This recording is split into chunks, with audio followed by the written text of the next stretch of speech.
What is going on, everyone, and welcome back to the show. I got a bunch of stuff to talk about, and it's going to be pretty fun. Got some AI, got some racing, got some Memorial Day stuff. I'm a little tired today because my boy CJ didn't want to nap today, so that was fun. And he did not want to sleep last night. He was up at like 2 a.m. He woke up, and he didn't fall asleep till like 5 a.m., and I handled that stretch. Wasn't fully awake. We had like a couple spurts of nap in between here and there through that time. And then today he didn't nap, but he just took like 30-minute power nap on top of me in his room while we both sweated it out because it was warm, unfortunately. His room is just the warmest room in the house at all times, and I hate that for him, but we're going to put a little baby AC in there for the time being. But hopefully everybody had a Memorial Day and remembered what it was all about. It is about those who gave the ultimate sacrifice for our freedoms. And unfortunately, sometimes they were sent to give that sacrifice by people with not the best intentions. And I always get frustrated when I start to think about that personally. I never served. I know many people that have. I've interviewed them. I've had them on this show. I've talked to them many a times, and I always get this like deep, painful feeling in my chest that so many people at those graves were sent there by, unjust reasons. It just fallen soldiers of all kinds in all sides of war. So much of it is unnecessary when you look back on it. Obviously, when you look back, when you follow the breadcrumbs backwards, it's very easy to tell. In the moment, it's really hard to tell. And it's unfortunate. And those soldiers gave everything. Whether it was justified or not, what they did is not overshadowed by maybe a horrible complex, the military industrial complex, that may have forced them to do that. Their bravery is still just as brave no matter what. But you can also criticize the powers that be that put them there and force them to give that sacrifice, if you know what I mean. You have to be able to split the two. Their bravery will be never taken away from them, but you can fully and should criticize the powers that be that put them there, because if you do not criticize the powers that be that put them there, you are destined to relive that situation. I mean, if you just look back on everything, Afghanistan, Iraq, Vietnam, Korea, so much unnecessary bloodshed on both sides that it's just horrendous. It really is. You hate to see the suicides, the people that take their own lives, the people that are lost in battle needlessly for seemingly malicious intent from the powers that be. And I tend to be pretty anti-war because of that. I think unless it's on your own shores, it's really hard to justify. If you have to physically go somewhere for it, it likely can be avoided, in my opinion. But, of course, I don't make those decisions. People that get paid very heavily to make those decisions tend to make the decision that gets them paid very heavily, and it's such a shame. And I hate that I always end up reflecting on this stuff around Veterans Day and Memorial Day and the holidays that honor our heroes, but it's just one of those things. If you don't reflect on it that day, it's like 9/11. When you look at it on 9/11, I try to just think about the people that were lost in the building, not the circumstances that, needlessly caused the loss of life there. And it's kind of the same feelings I get around Memorial Day. It's just so much needless death across the board. It's really hard to justify a lot of the everything. I mean, it's hard to it's especially looking from our current perspective, which, yes, I get you get a 10,000 foot view of what happened, but you got to look back and shake your head, and you got to reflect on these things, because if you don't, then you're kind of destined to repeat it again. You're destined to end up fighting the Houthis in Iran for 10 years or something stupid like that. And it's like, we've already been there, done that. We got to learn from the past. But the people that, make those decisions, make them for personal gain, oftentimes, not for the betterment of the country. And it's unfortunate that that's just how it shakes out to be. But enough of that. My heart always goes out to all the fallen soldiers, but let's get past that. On top of CJ not sleeping, my body hurts today, because yesterday I went wakeboarding with Garrett. He was driving the boat. Every time I say driving the boat, I always immediately think of Danny Duncan's grandpa saying, "You don't drive a boat, you con a boat." And he would always poke at him with that, like, "You con a boat." I can't think of his name, though. That's sad. That is sad that I'm already forgetting it. It's been probably 3 years since I've seen that video. But, yeah, so I was wake surfing, and I am not very good at wake surfing. I probably haven't done it in five years. I did get right up first try. I did like 3 or 4, like, pulled out of the water, and Garrett was making fun of me because you can see in the video every muscle in my body is tense and just like flexed and tight. And when other people do it, they kind of like let the boat do it, let their arms be fully out. Like, I'm like trying to pull the boat, basically. So, between my legs being like tense and full flexed and my arms being full flexed, and it's a bad move. Bad move. Probably just something that takes practice. I ride goofy foot. I did no tricks. I just got pulled around this small lake pond. We were kind of debating whether it was a pond or a lake. I didn't see any gators. I don't think that has anything to do with anything, but it was fun. It was a cool little rip. It was, like I said, pretty rough. Got home from doing that. Then CJ wouldn't sleep that night. Great mix. Perfect. But earlier that day, let's talk about the racing. So there was some good racing going on. There was Formula One in Monaco, which is known to be horrible. Monaco's a horrible place to race Formula One, realistically. Then there was Indy 500, obviously the biggest racing event of the year, I believe, in the U.S., the largest American racing event, maybe? I don't know. Then there was also NASCAR. There was the Coca-Cola 600. Garrett raced in the Arca race. And then there was also a huge drag race at Shadyside. $75,000 to win. Small tire, no prep-ish race. Low prep? Slick tire race? I don't know what they call that. King of the South. But that one was pretty sick. My boy Lyle went runner-up in it.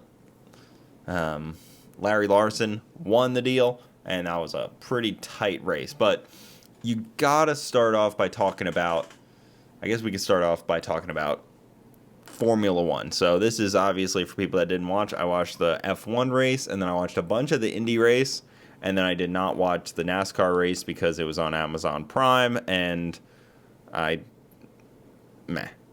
interested. Sorry. Cable TV guy. I'm not paying for a streaming service that also has commercials. Ain't happening. Not gonna do it.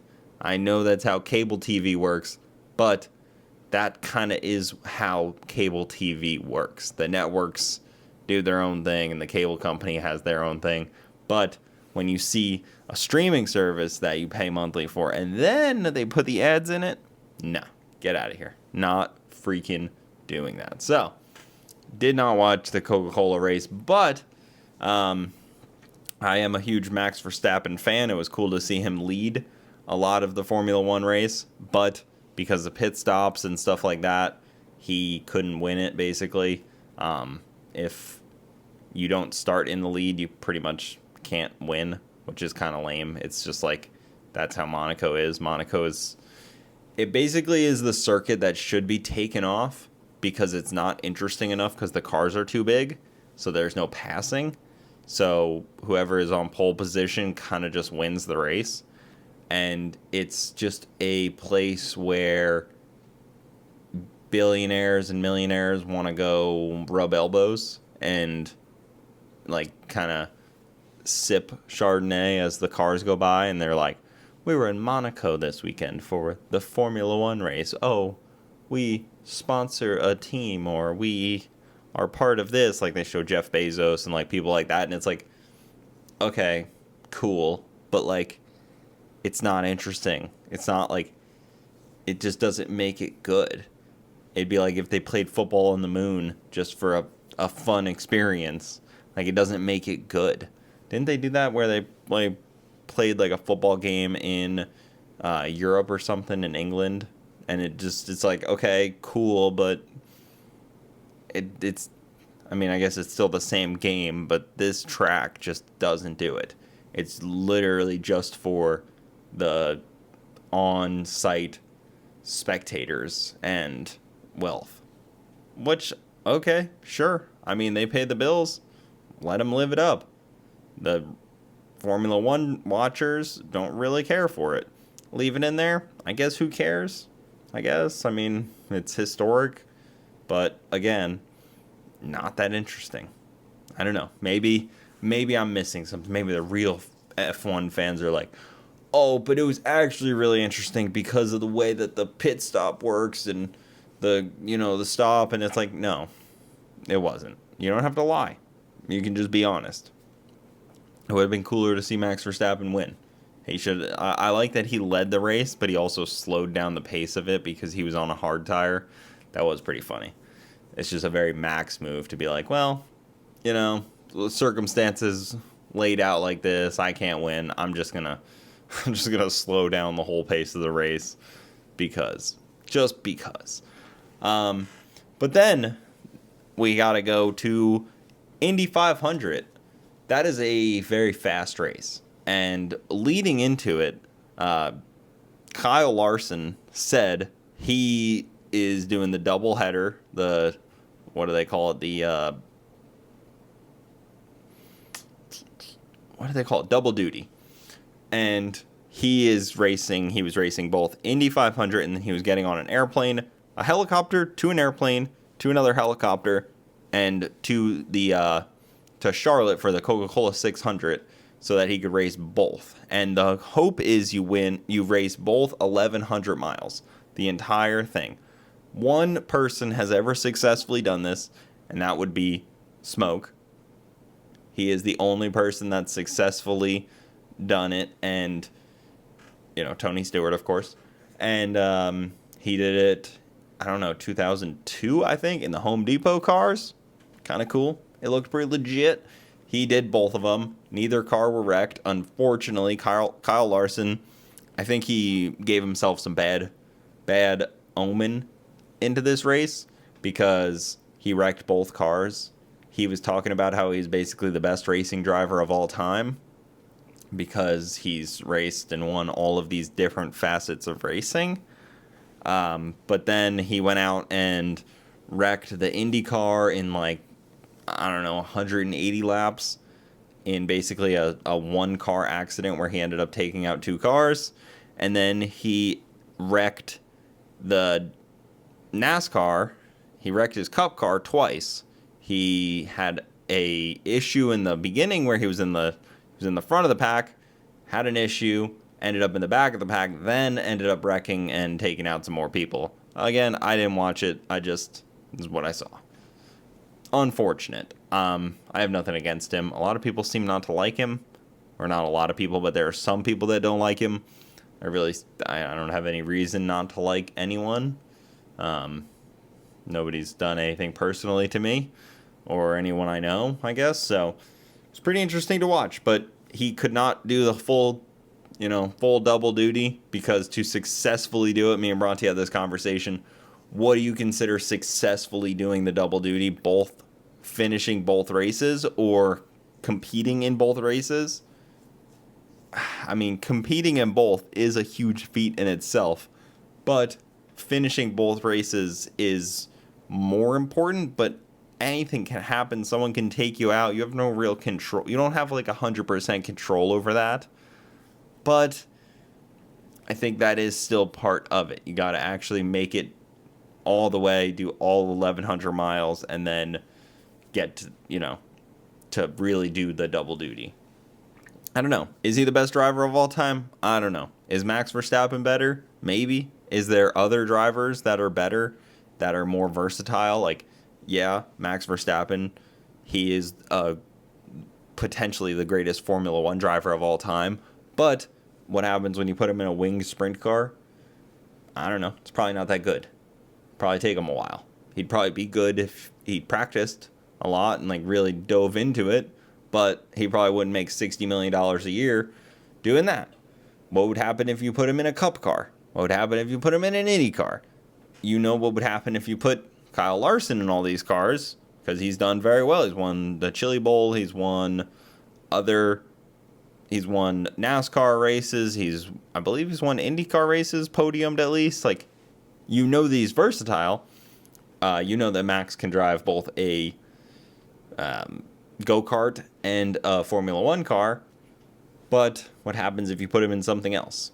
I don't know. I think he's going to race maybe the 24 hours Le Mans. That would be pretty cool. Do endurance racing. That's pretty awesome. I think a lot of people really like endurance racing. It's definitely a hard spectator sport to consume an endurance race that is 12 hours or 24 hours. You can watch bits and pieces of it, but there's just no physical way that you can watch the whole thing. I guess you can. It's just so unreasonable. I think that's some cool racing. Maybe he would take part in. I don't see him doing Indy. I don't see him in Cup car. You maybe see him in like a GT3 car, or what do they call those? Like the supercars. What are those things called? The endurance cars. I mean, it's those. But maybe you could see that. But if you're in Formula One, why go to something else unless you're just kind of bored and uninterested in the politics of Formula One? But he probably would like to beat Hamilton's 7 titles. And next year there's going to get new cars and all that kind of stuff. So that'll be pretty interesting to see how that changes and what goes on with some people getting better cars and whatnot. I think that's what makes Formula One really interesting. Indy feels like very similar cars. Formula One, they're definitely more different. Maybe that's just because I know Formula One better, that they're more different than people realize. Indy also had a very interesting thing. So the 2024 winner ended up getting some issues where his car was not legal. Joseph Newgarden. So when they were teching his car, they figured out that his car was not legal. He had won 2 times in a row. And then it was something with the rear wing. So they found out his rear wing was not legal. So, you know what they did? Obviously they told him in tech to change it. It's not something they normally check because it's like a safety item or something, they said. I can't remember. But they were like, okay, it's not legal. Not by the rules. They had to change it. They had to use one of the different cars, whatever. All the cars weren't legal. They had to change it. But then they went and looked at his car that was in a museum that he won with last year, and they found out that it too was not legal. So the issue is, do they strip him of his title unfortunately, he was going for the three-peat, and he crashed, like, pretty spectacularly, pretty early on. Well, he crashed in testing, and then the car, like, just broke. It just wouldn't get out of gear and move forward, and just cooked. There was actually a lot of interest, I would say, on pit road. If you weren't paying attention to that, there was a car that caught on fire, like big time fire. A couple of the crew guys got burned. There was a guy that ran over his crew guys. There was a couple crashes on pit road, and then cars that just wouldn't get out of gear. And all around, pretty interesting. So shout out to Indy doing some cool stuff. Indy 500 being interesting. I am curious what the viewership was like. Maybe they used to have like 7 million viewers average in like 2008, 2009. Then it started to dwindle, and they've been at like 4 to 5 million per race, per Indy 500. And now I think they're kind of creeping back up. They're trying to bring it back, obviously. Everyone's trying to get more viewership. Everybody's trying to fight for that attention. And I think Indy's in a decent spot to do that, or Indy Car racing is in a pretty decent spot to do that. But I don't know. It's an interesting sport. Garrett obviously raced Cup Car, Arca series. Me and Bronte were watching that one. Unfortunately, his restart, I believe, was the first time that he was started in the front row, and he was just a little heavy-footed, lost a tire, caused the car to kind of dart sideways, and, wad up a couple cars. It was unfortunate to see. Some of the backlash was interesting. Obviously, Garrett was in a wreck with that chick Amanda, and I felt bad for her because she wrecked him, and some of the Cletus fans sent like death threats and blew up all social medias and stuff, and like all these attacks. But then I just hate to see that it shouldn't have happened. And then the same thing now, Garrett wrecks someone, and then like, that's how racing works. Cars get wrecked. That's how Cup racing, Arca, that's how NASCAR works. These cars are consumables. They rub. It is a contact sport. Cars crash. Don't send death threats when a car crashes, because then when your favorite car crashes someone, now you're looking like an idiot, because it's like, well, where'd all that energy go? You made it seem like crashing someone was the worst possible thing you could ever do. And I just hate to see that. Obviously, I don't want to see anybody hate on Garrett, but I also don't want to see anybody hate on other people for a simple thing. It happens. Mistakes happen, clearly. Spinning the tires in the front, it happens. Very easily. Obviously. It'll be interesting to see how it all pans out. I think he bumped the pace car, so he'll probably get a fine there. I didn't watch the video yet. I was actually with him today and yesterday, but it's interesting to see. So, like, he gets 1 million views per video, like his NASCAR race. And NASCAR gets, like, I don't know, 2 million. I would love to know the prime viewership. I wonder if they're going to say what the prime viewership is, because they always said what the cable was, but I wonder if they'll say what prime was, or if that they're going to keep that a little more close to the chest, because they can now. Streaming services usually don't disclose too heavily how many viewership they got, but do you think that race gets more views than his personal video? That Coca-Cola 600. The Arca race, probably not. Probably 200,000 people watch the Arca race. That would be my guess. The Daytona one, of course, gets more viewership. I don't know if the Coca-Cola 600 one gets quite the same amount of viewership. They're all on like CW or something like that, but I don't know. But it was cool. He was obviously doing much better. He finished top 10. He was leading, or he was in second for quite a bit. He was kind of had the high line on the field, and he was doing pretty legit. It was cool to see.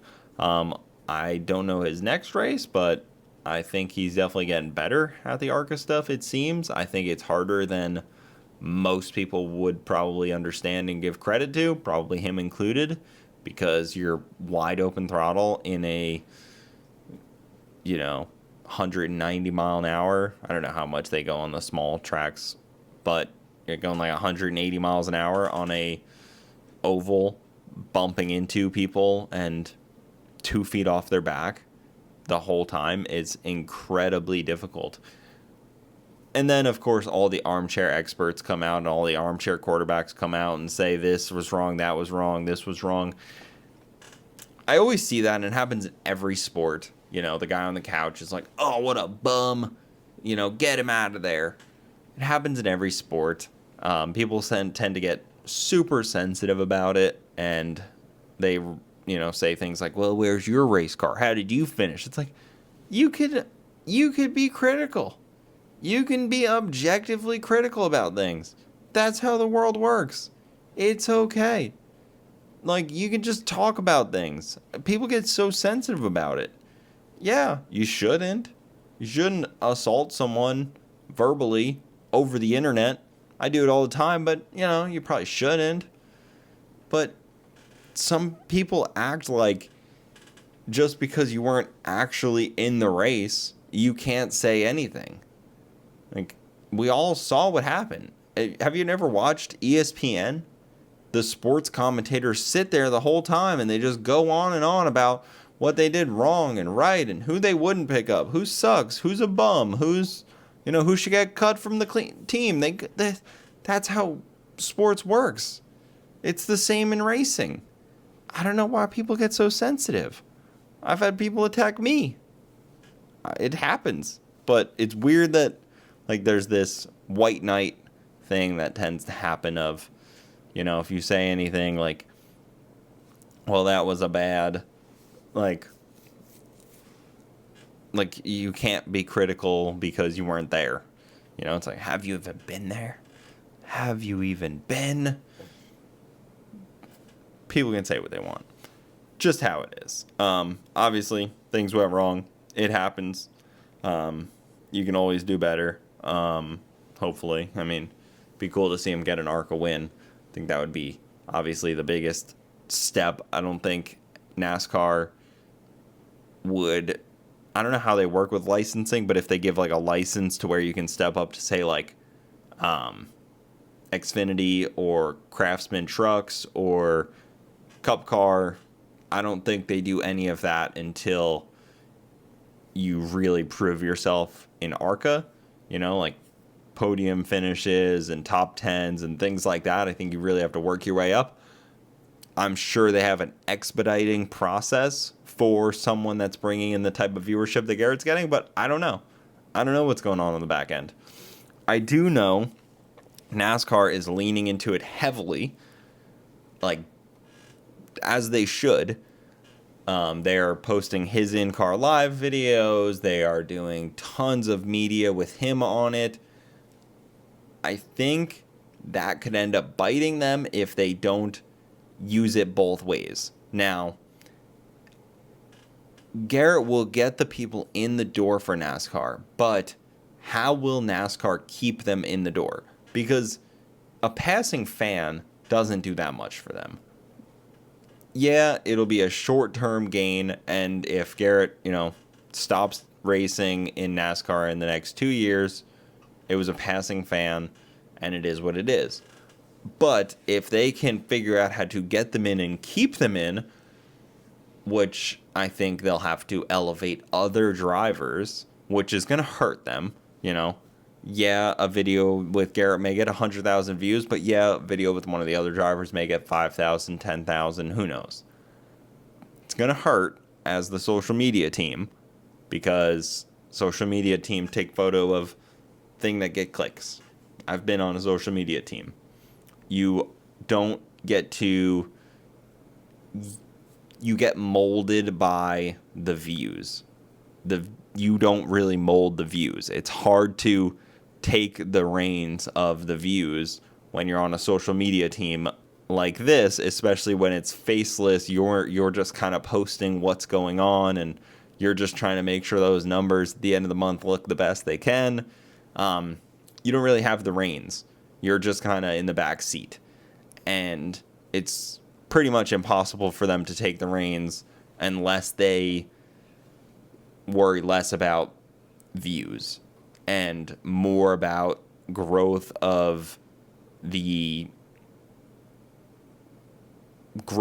sport and the other drivers and what goes on about the sport. And now I talked to Garrett a little bit about this, about how NASCAR has such a good infrastructure.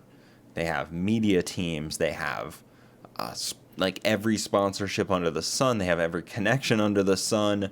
The conglomerate and the force that they are is so much more powerful than any force in drag racing. It's absolutely laughable. Like, NASCAR is like this balloon that is just puts a shadow over all other like grassroots motorsports, and they have such a good infrastructure, but I worry they're gonna squander it. They're gonna put all their eggs into the Cletus basket, which is good to get new viewers in, but they really have to put a huge emphasis on keeping the viewer watching. And even they'll probably see it on the Arca versus Xfinity races.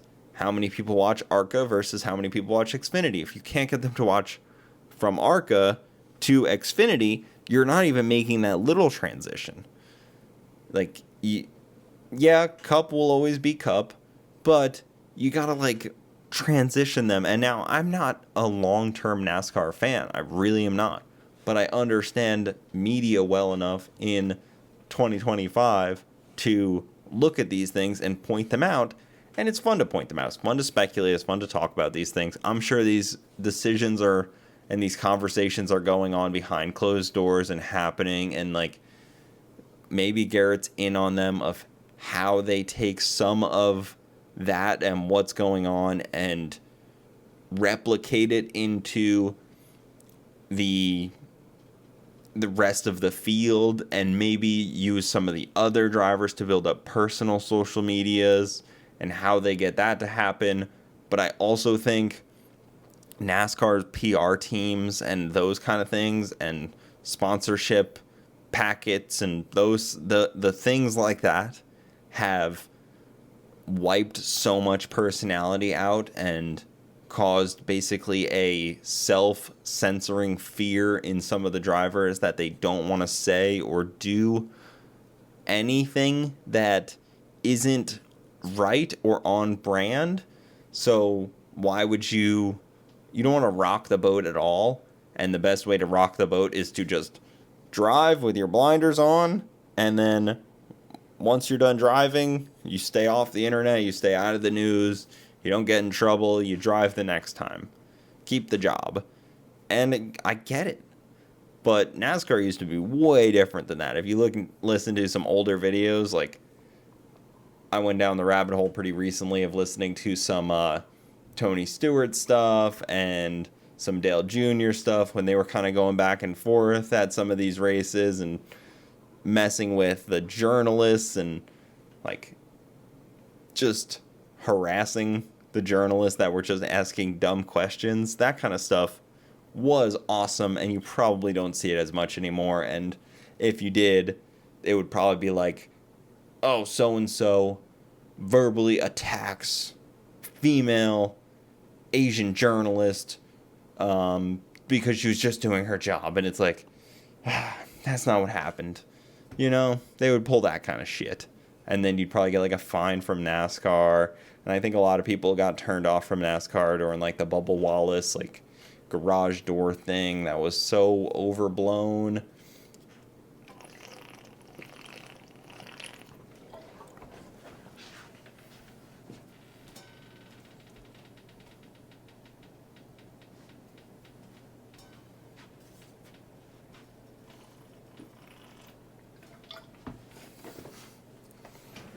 But it's like beating a dead horse talking about that.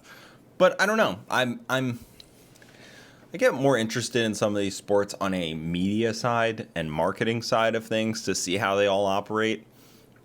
It does get pretty sickening sometimes to watch some of these sports and just there's an advertisement everywhere.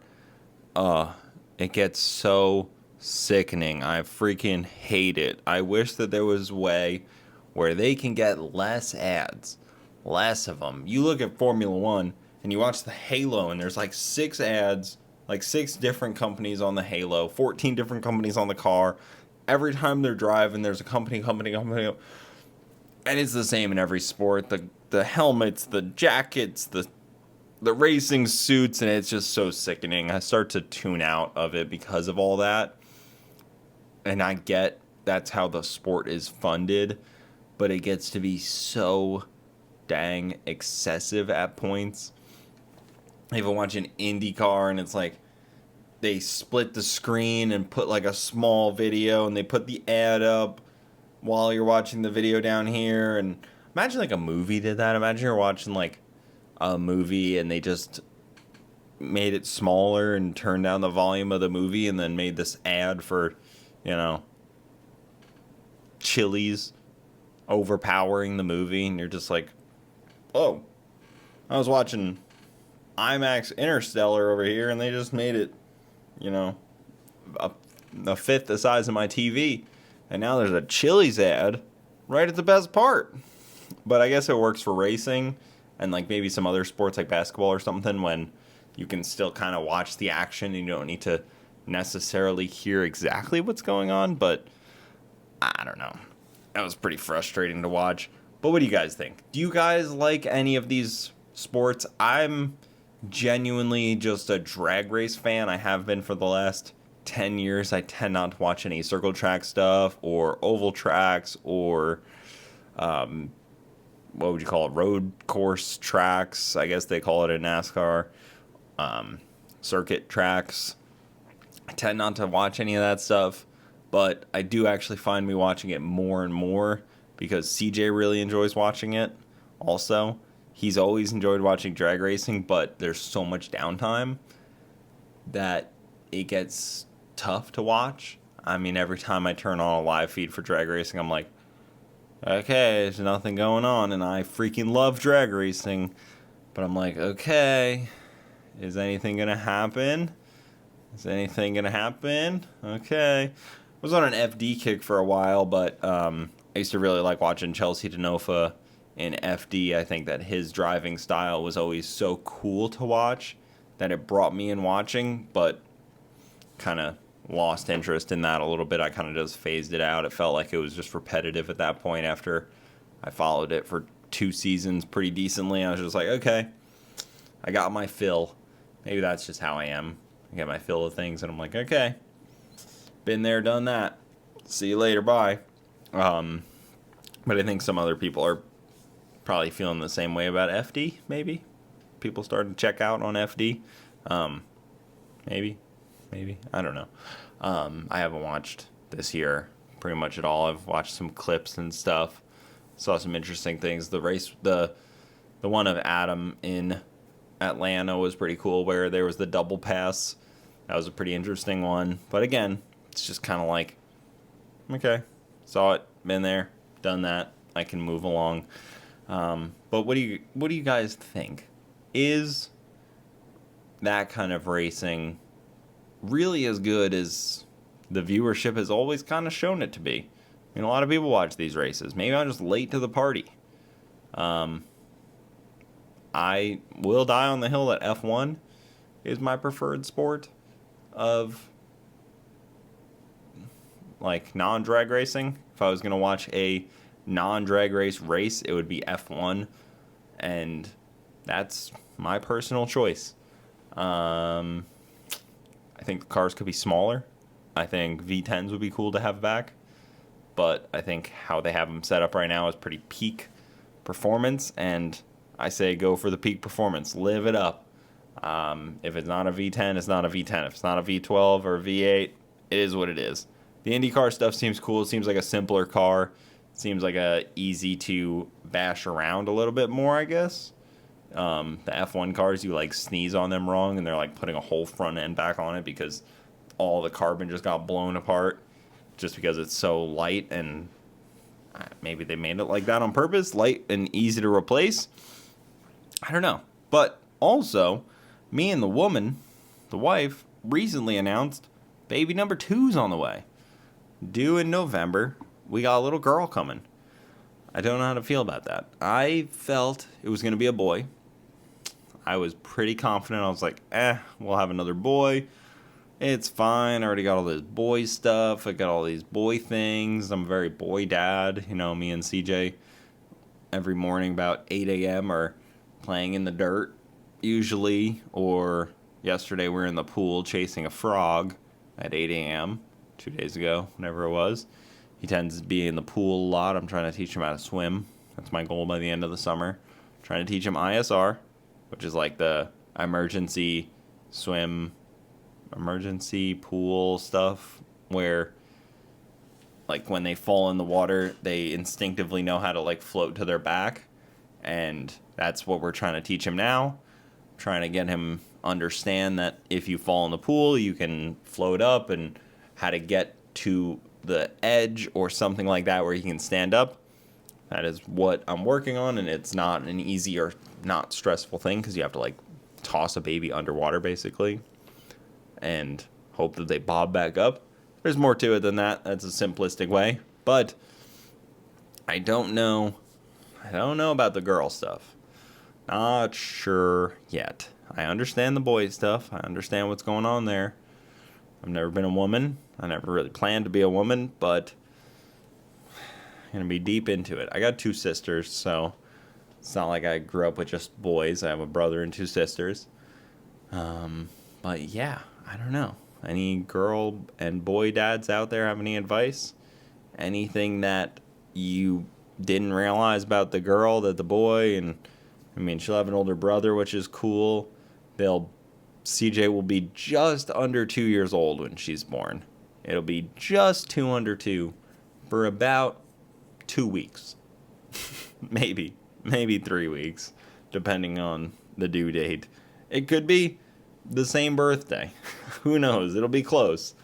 At that point, it's like a rounding error. You know, it could be anything. But we'll see how it happens with that. So I'm excited. I know I'll probably enjoy the girl life just as much. I know how I've seen it, and it kind of just ropes people in, and men just kind of get used to it. I'm not worried about that, but it'll be fun. I'm excited for another kid. I think CJ's kind of getting to that point where he's a little easier, where he's almost like he's not a toddler baby anymore. He's almost just like my little buddy, if you know what I mean. Guys with kids will probably understand that. People without won't. Like, it's extremely difficult, but I see like this clearing in the trees that it's like, oh, he'll just be like, you know, listening and like want to hang out instead of like need constant attention. That's the hope. I'm sure he'll always need like constant attention, but you know, once he can kind of do his own thing and tell me when he's hungry, and he already kind of can, but not like to the greatest extent, but also like I don't have to be so scared of him by the pool, and I don't have to be so like on him when he's like, you know, playing in the dirt that he's gonna eat a piece of dirt or a random mushroom. Like, those kind of things will be nice to be like out of the woods with. Like, you don't have to be that on them. Yeah, you'll always have to be on them, but you know what I mean. We're nearing that point, maybe. I mean, he's not even 2 yet. He's 18 months, but I feel it coming already, which I'm excited for. I'm excited to be like, oh, you want to go to the track? And he'll go and like actually just hang out with me instead of me just watching him at the track. That's the hope. I don't know. If you guys have any other advice on that, love to get it. But let's transition here into an AI topic. So recently I saw some backlash about AI ads, and I've talked to some graphic designers about this and how AI is basically, you know, stealing graphic designers' jobs, but it's not even, they don't tend to say it's like, oh, it's taking work away from us. They tend to be like, we hate it because it's not real creativity. It's not real graphic design. It's not real, like, work. They're just, like, spewing out AI garbage. And now some of it is garbage. Some of it is really good. And genuinely, some of it will put graphic designers out. It already has. There's just no way that it hasn't. Like, it has to have displaced a ton of that because of the speed.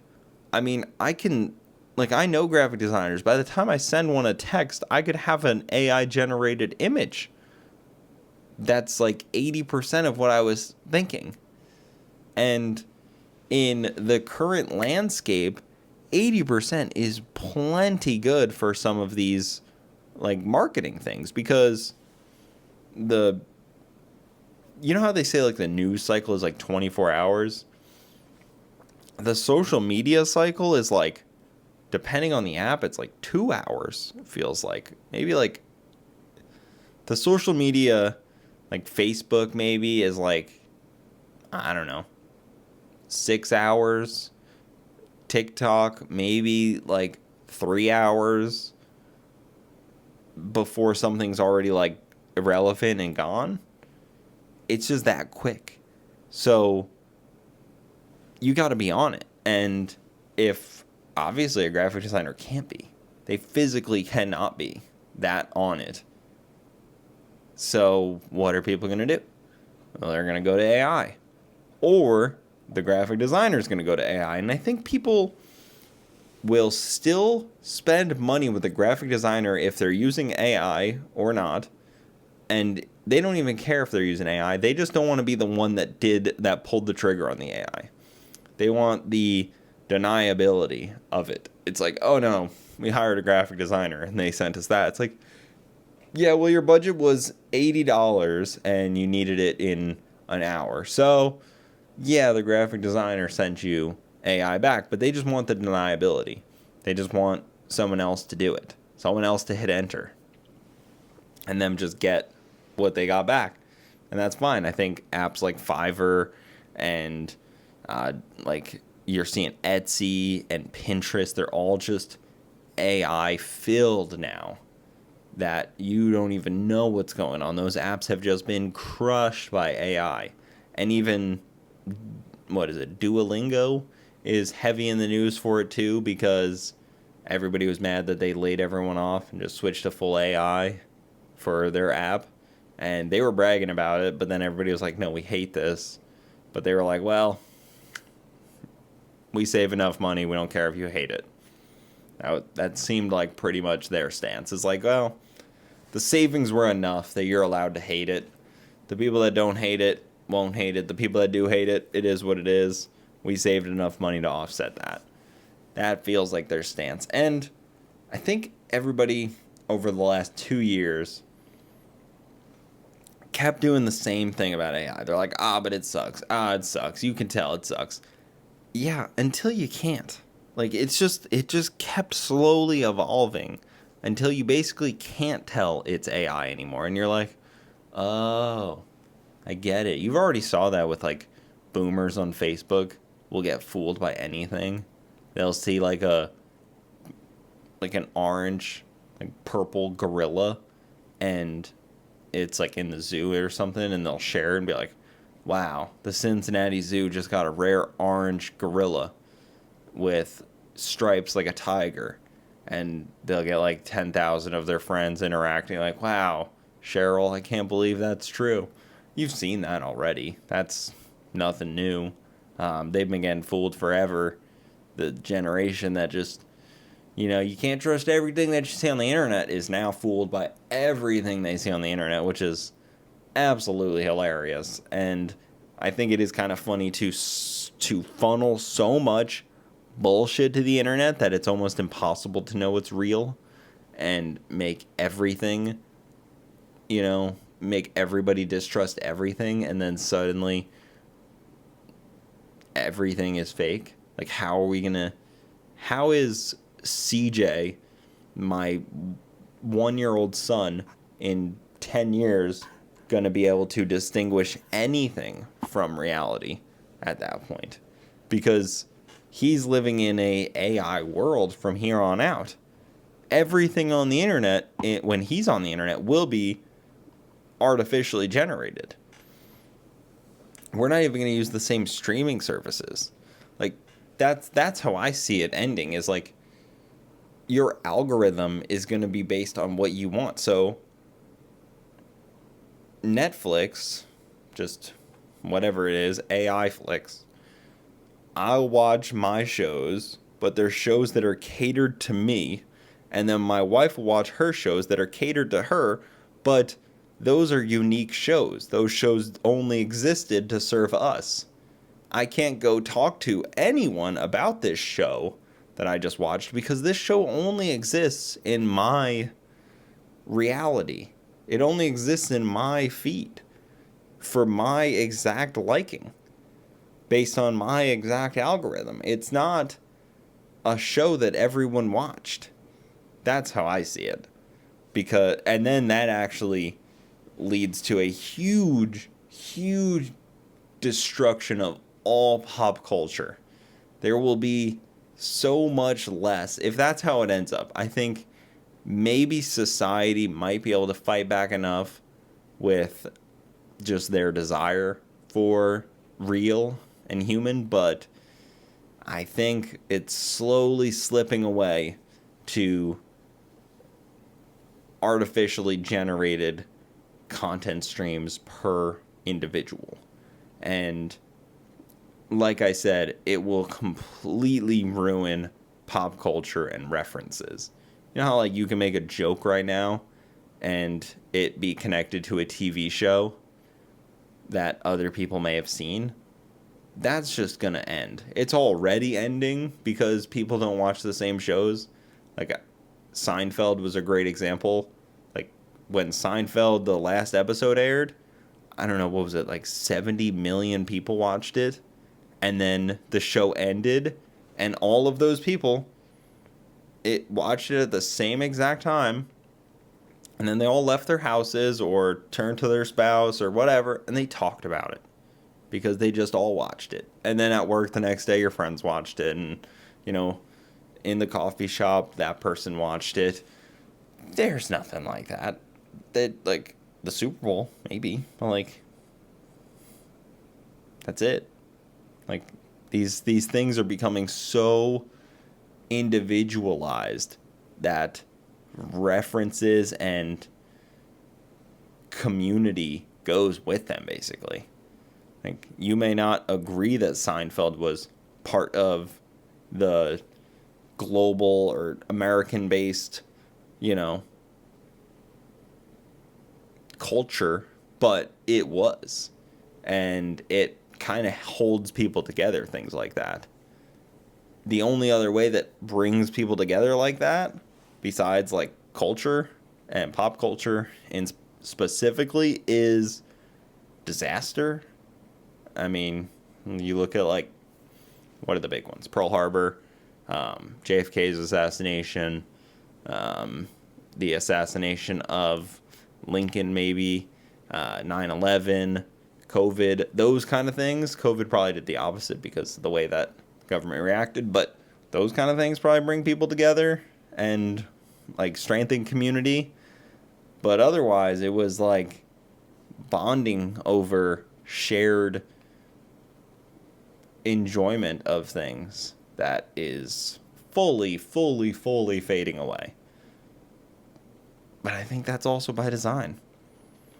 It'll be interesting to see how that all unfolds in the next, I want to say 5 years. I usually use 5 years as, like, my jumping off point because, you know, if you say 2 years, it's a little too short.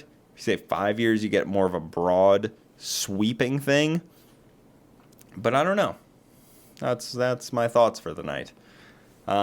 Sorry to do another solo episode, but with the new pregnancy and everything, it's been a little busy. It's a little hot. Not that much people are around for racing, so less podcasts, but I got some plans coming up and we'll make some stuff happen. If you guys like this kind of stuff, hit subscribe, follow, all that good stuff. But I will see ya next time.